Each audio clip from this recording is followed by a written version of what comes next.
How to remove your pin password on your messenger. So whenever you open messenger, you are asked to type your pin and it's too annoying. Want to get rid of it.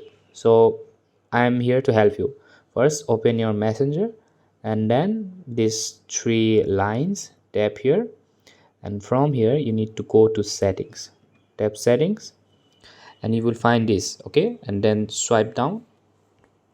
You will find this option called privacy and safety. Tap here and then you need to type this under the security and to end encrypted chats. Tap here and then you need to you need to tap message storage. Tap here and you will find this option called turn off secure storage. Tap here and turn this off. Continue.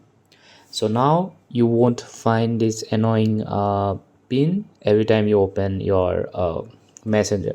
Thanks for watching.